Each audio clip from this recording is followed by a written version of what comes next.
За.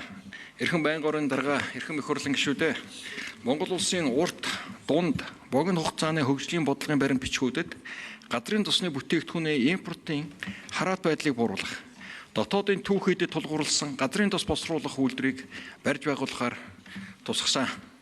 Монгол улс газрын тос босруулах үйлдвэрийг 2028 онд ашиглалтанд оруулахаар төлөвлөж, түүхий тос дамжуулах хоолон барилга угсралтын ажил дуусгах шатантай орж байна.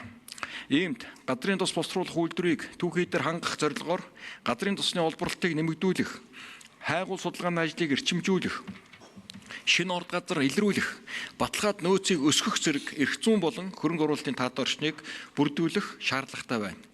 Сүүлийн жилүүдэд бүтээгдэхүүн хуваах гэрээний дагуу газрын тосны ашиглалтын үйл ажиллагаа явуулж буй гадаадын хөрөнгө оруулалтын аж ахуй нэгжүүдийн хөрөнгө оруулалт, олборлолт тасралтгүй буурч байгаа бөгөөд бүтээгдэхүүн хуваах гэрээтэй холбоотой хууль тогтоомжийн зөрчил, эрх зүйн докторгүй байдал үүнд нөлөөлж байна.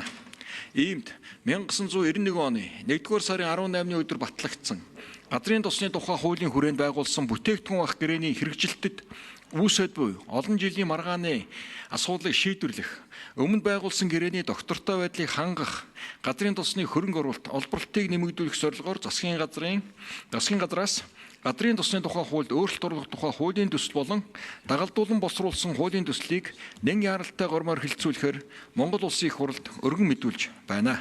Хуулийн төсөл батлагдсанаар 1991 оны газрын тосны тухай хуулийн хүрээнд байгуулсан бүтээгдэхүүн хуваах гэрээний доктортой байдлыг хангаж, гэрээн заасан татвар, шимтгэл, нөөц ашигласны төлбөрийн зохицуултыг гэрээний дагуу хэрэгжүүлэх эрх зүйн үндэс бүрдэх болно. Асуудлыг хэлтсэн шийдвэрлэж өгнө үү. Баярлалаа.